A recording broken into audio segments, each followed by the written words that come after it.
Students, जैसे कि हम लोग जानते हैं कि आपके डीएलएड के 4th सेमेस्टर में विज्ञान विषय के अंतर्गत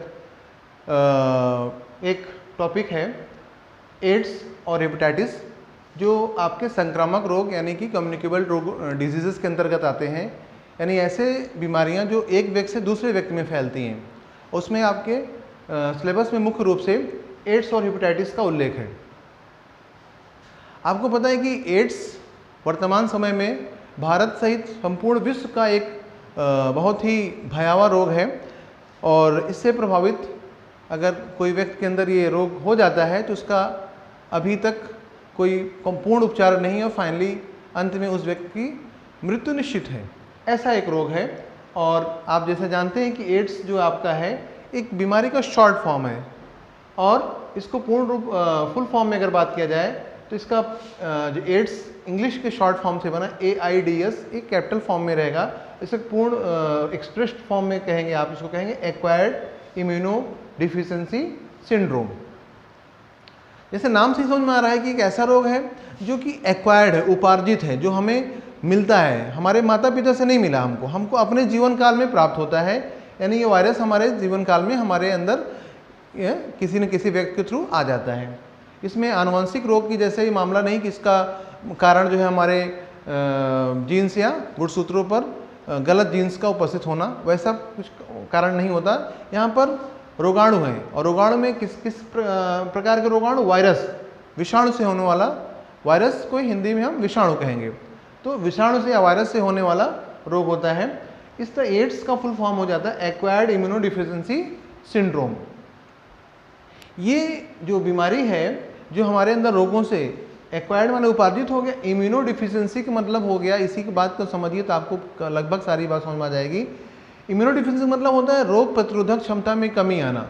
इम्यूनिटी माने हमारी रोग प्रतिरोधक क्षमता, डिफिशिएंसी माने कमी, यानी हमारे अंदर रोगों से लड़ने की क्षमता घट जाएगी। इस बीमारी में कुछ अलग से कुछ और नहीं होता, बल्कि हमारे अंदर जो रोगों से लड़ने की क्षमता है धीरे धीरे समाप्त हो जाती है, जिसके कारण हमारे शरीर में कोई भी रोगाणु आएंगे और हम किसी बीमारी से पूर्ण रूप से ठीक नहीं होंगे और हम इस तरह रोगग्रस्त रहते हैं। और ऐसे ही जब शरीर में कई बीमारियां हो जाती हैं, किसी भी केस में रहेगा, ऐसी बीमारियों को हम एक साथ सिंड्रोम शब्द इनके लिए प्रयोग करते हैं। जो आपका एड्स है ये एक वायरस है जिसका नाम है HIV। बहुत कॉमनली आप इसका नाम सभी जानते हैं। इसका पूर्ण फुल फॉर्म होता है ह्यूमन इम्यूनो डिफिशिएंसी वायरस। आई से दो टर्म बोलते हैं आप, एच से आई से इम्यूनो डिफिशिएंसी, याद रखिएगा, वायरस। यानी कि ऐसा वायरस जो मानव में रोग प्रतिरोधक क्षमता को कमी कर देता है, कमी ला देता है, उसको हम HIV कहते हैं। HIV कहेंगे, आप वायरस नहीं कहेंगे, केवल HIV कहेंगे। आप इस वायरस की संरचना देख रहे हैं कि ये RNA वाला वायरस है। जैसे अभी वर्तमान में आपका कोविड-19 वायरस है, वो भी RNA वाला वायरस है। और साथ साथ ये इसमें कोविड-19 के समान ही इसमें बाहर जो है प्रोटीन कोट के बाहर लिपोप्रोटीन की एनवेलप भी अलग से एक कवच होता है। ये दोनों की समानताएं भी हैं।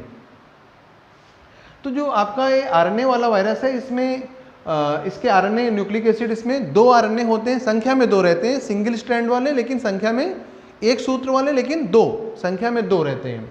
और उसके बाहर जो है आपका प्रोटीन कोट यानी कि कैप्सिड अस्तर जिसको कहते हैं वो उपस्थित रहता है। अधिकांश वायरस में केवल इतना ही चीज़ होता है, बीच में न्यूक्लिक अम्ल, उसके बाहर कैप्सिड यानी protein coat.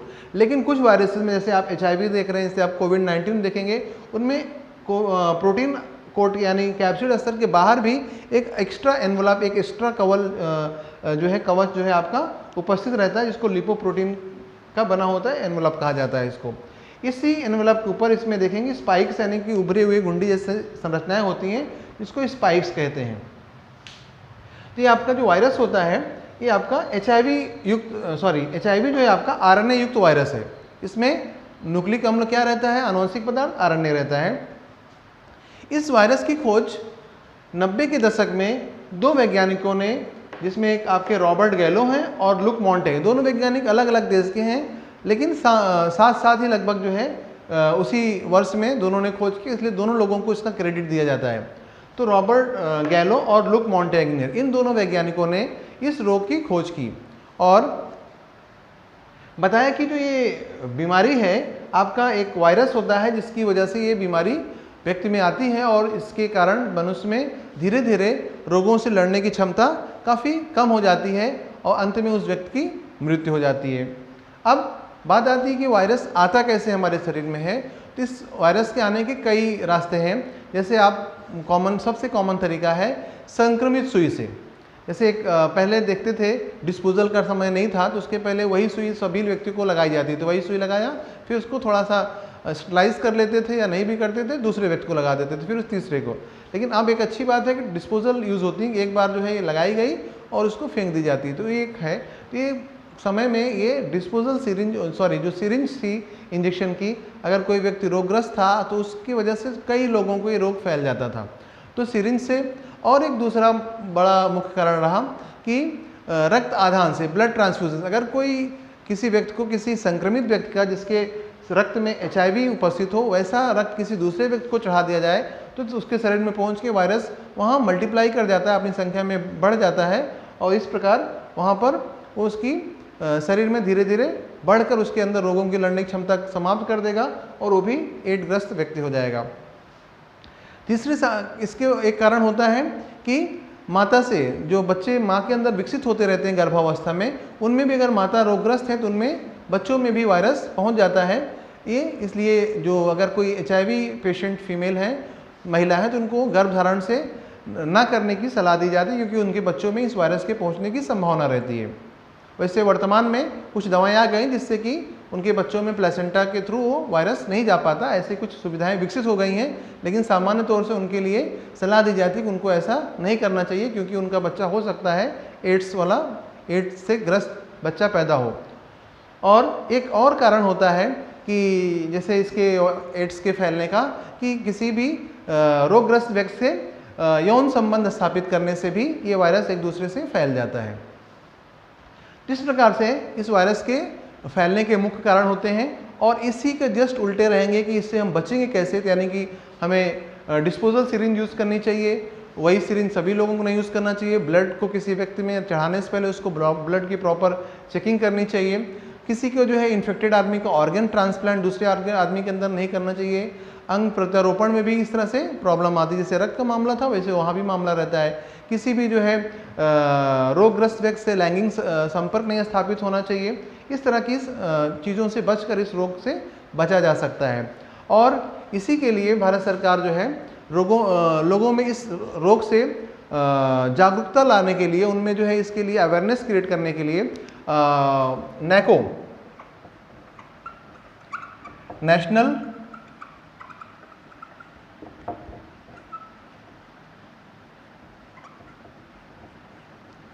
Ads control organisation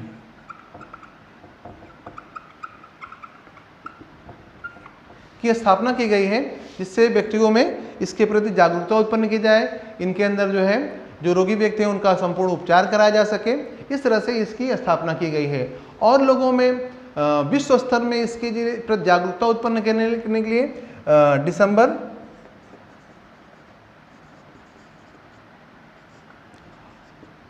1 को एड्स डे के रूप में इसको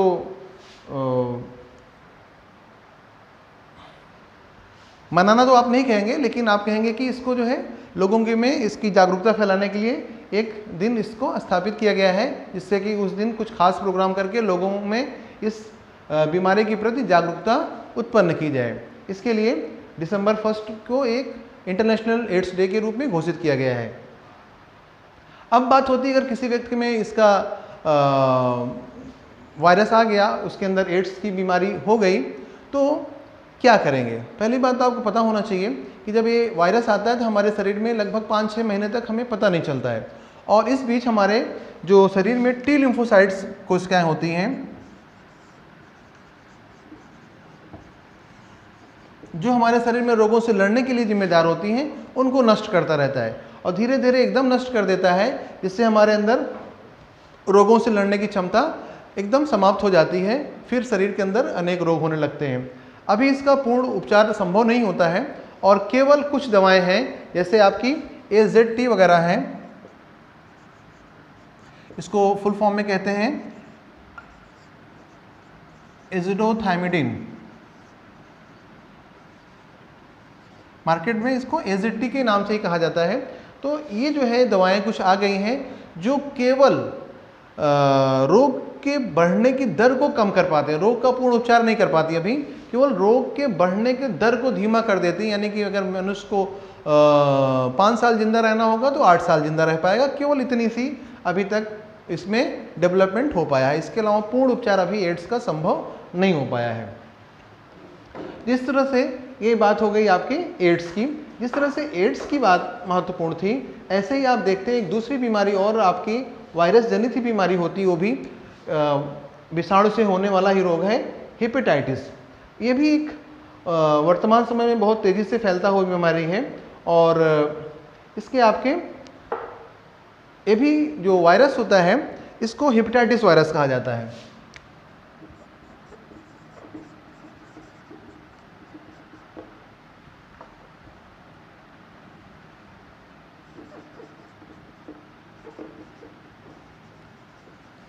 हेपेटाइटिस हो जाता है वायरस के प्रकार के आधार पर और उनके लक्षण उत्पन्न करने के आधार पर। हेपेटाइटिस वर्तमान में 5 प्रकार का वैसे कुल मिलाकर कहा जाता है, hepatitis A, hepatitis B, hepatitis C, hepatitis D और हेपेटाइटिस ई।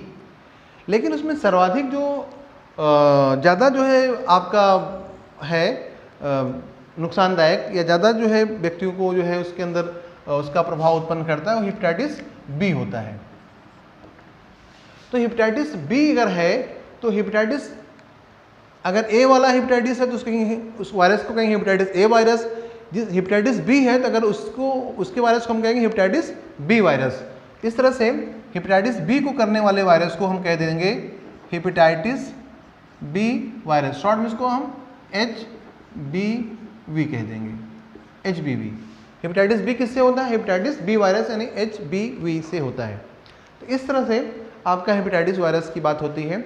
और जब ये वायरस हमारे शरीर में प्रवेश कर जाता है तो लगभग 2 से 5 महीने के अंदर ये हमारे शरीर में हमारे आकर यकृत कोशिकाओं को, लिवर सेल्स को डैमेज करता है और फैटी लिवर यानी लिवर में एक्स्ट्रा फैट का डिपॉजिट होने से लिवर का हार्डनेस हो जाना और साथ साथ लिवर कैंसर कॉज करता है। अब सवाल हुआ कि इसको जो है कैसे हमारे अंदर ये वायरस आ गया। तो वायरस के आने के कई तरीके हैं। अधिकांश तो ये संक्रमित दूषित जो भोज्य पदार्थ है और दूषित भोजन है, भोज्य पदार्थ के साथ साथ जल है, इस तरह से इस वायरस के आने का हमारे शरीर में चांस रहता है। साथ साथ अगर किसी संक्रमित व्यक्ति का रक्त है जो ऑलरेडी हेपेटाइटिस रोग से ग्रसित है, उसका जो है अगर रक्त आदान कर लिया जाए तो उससे भी हमारे अंदर हेपेटाइटिस होने का चांस रहता है। तो इस तरह से हेपेटाइटिस व्यक्ति के रक्त वगैरह लेने से या दूषित भोजन, जल आदि के माध्यम से ये वायरस हमारे शरीर के अंदर पहुंच जाता है। जैसे आपको पता है बहुत सारे रोगों में ये बात आपने समझ लिया होगा, जो वायरस वाले रोग होते हैं उनका हम पूर्ण उपचार नहीं कर पाते। इस तरह हेपेटाइटिस का भी पूर्ण उपचार नहीं कर पाते, केवल हम इसके कुछ दवाओं के द्वारा इसके सिम्टम को घटा रखते हैं, थोड़ा सा व्यक्ति के जो है जो प्रॉब्लम्स है उसको कम कर पाते हैं, लेकिन इसका भी पूर्ण उपचार हम नहीं कर पाते। और इसके लिए हम वैक्सीनेशन सबसे अच्छा तरीका होता है। हेपेटाइटिस बी वैक्सीन बहुत कॉमन है और इसको लगवाने के बाद व्यक्ति में एक लंबे समय तक जो है हेपेटाइटिस के रोग होने की चांस बहुत कम रहती है। इस तरह से मुझे उम्मीद है कि आप लोगों को एड्स और हेपेटाइटिस के बारे में संपूर्ण जानकारी प्राप्त हो गई होगी। आप सभी का धन्यवाद।